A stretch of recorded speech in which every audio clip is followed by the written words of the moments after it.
La séance est ouverte. Monsieur le Premier ministre, Mesdames et Messieurs les ministres, mes chers collègues, chaque jour, le narcotrafic fait en France de nouvelles victimes. Nous avons une pensée pour ce jeune Marseillais, Mehdi Kezassi, lâchement assassiné le 13 novembre dernier. Assassinat qui constitue, et je prends les paroles du ministre de l'Intérieur, un point de bascule.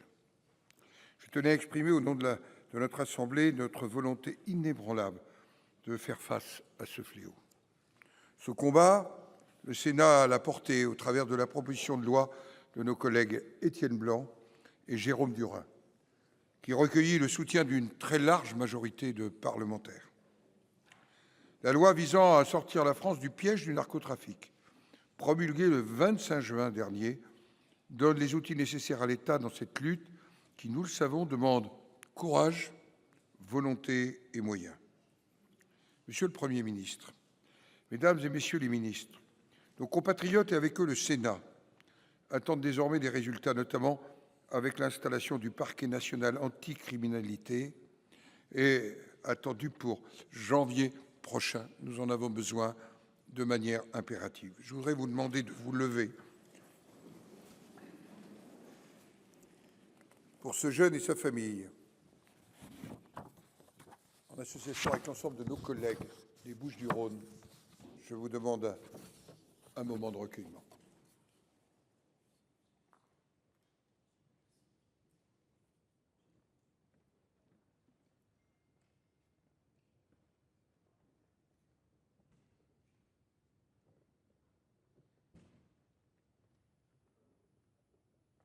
Je vous remercie.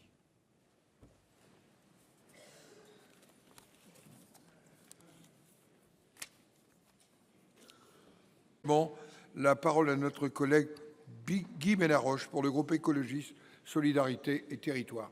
Vous avez la parole, mon cher collègue. Merci, Monsieur le Président. Avant de commencer, je tenais à vous remercier de l'hommage que vous avez rendu à Mehdi Kezassi. Non, je ne me tairai pas, a dit Amin Kezassi, mon ami. Son frère Mehdi Kezassi a été abattu par le crime organisé du narcotrafic. Son frère qui, d'après les mots mêmes d'Amin, n'était coupable que d'être mon frère. Meurtre d'intimidation, meurtre d'asservissement. Je veux apporter mon soutien à cet homme et à cette famille dévastée par le narcotrafic. Eux-mêmes n'ont eu de cesse de soutenir et d'accompagner les autres familles de victimes, ces enfants happés puis enchaînés par le narcotrafic. Cet engagement vers les autres, pour les autres, Mehdi l'avait aussi puisqu'il voulait s'engager dans les forces de l'ordre. Ayant aussi une pensée pour toutes ces mamans, ces grands-mères, ces sœurs de victimes. Au-delà de l'hommage, je souhaite porter témoignage d'Amin qui a pris la parole aujourd'hui dans une tribune. L'action judiciaire, policière, financière, diplomatique est nécessaire, mais ne suffit pas. Le volet prévention et social a été oublié par la loi narcotrafic.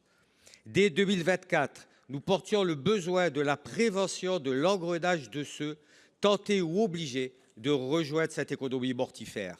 Amin le rappelle, l'État doit prendre la mesure de ce qui se passe et comprendre qu'une lutte à mort est engagée. Il est temps d'agir, par exemple de faire revenir les services publics dans les quartiers, de lutter contre l'échec scolaire qui fournit aux trafiquants une main-d'œuvre soumise, de doter les enquêteurs et les forces de police de moyens dont ils ont besoin, de soutenir réellement les familles de victimes du narcotrafic, y compris pour leur relogement. Je dirai les failles de la République, les territoires abandonnés et les populations oblitérées, a dit Amin. Il faut le dire, notre pays a laissé prospérer le narcotrafic parce qu'il se déroulait dans des quartiers populaires que personne ne veut regarder, parce qu'il semait le malheur chez ses citoyens que personne ne daignait écouter, parce qu'on a trop longtemps considéré qu'il y a des vies qui ne comptent pas. C'est cela qui doit changer aujourd'hui. Ce n'est pas une question, Monsieur le ministre, c'est le relais d'un cri qui retentit. La demande d'une action politique, d'une action sanitaire, d'une action sociale, d'une action scolaire de prévention, d'une stratégie de fond quelque part pour ne pas laisser prospérer l'emprise du crime organisé. Pour vous répondre, la parole est au ministre de l'Intérieur, Laurent Nunez. Merci beaucoup, Monsieur le Président, Mesdames et Messieurs les sénateurs. Monsieur le sénateur, évidemment, à mon tour, je veux m'associer à l'hommage qui a été rendu en l'honneur de Mehdi Kessassi, qui a été assassiné, évidemment. Et nous avons une pensée pour lui, comme pour son frère Amine, qui dénonce les narcotrafics. Vous dire, Monsieur le sénateur, qu'évidemment, nous allons continuer le combat que nous menons depuis maintenant de nombreuses années. Je veux le redire ici, en 2015, la coordination renforcée, l'approche globale qui a été expérimentée à Marseille, qui a fait que les services se sont décloisonnés, ont mieux agi, les coûts qui ont été portés depuis 2017, le renfort d'effectifs, la réforme qui a été apportée à l'OFAST et les coûts très durs qui sont portés au narcotrafic et qui fait que nous obtenons malgré tout des résultats. Il faut le dire, nous obtenons des résultats. Les homicides ont été divisés par 2 entre 2024 et 2023, homicides liés au trafic, et c'est important de le rappeler.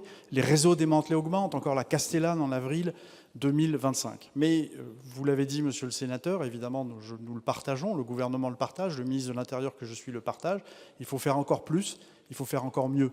Et c'est ce que nous faisons, évidemment, aussi dans le cadre de la loi qui vient d'être adoptée et qui donne des outils nouveaux, des outils extrêmement précieux aux forces répressives et notamment aux forces judiciaires. C'est évidemment ce que nous allons faire.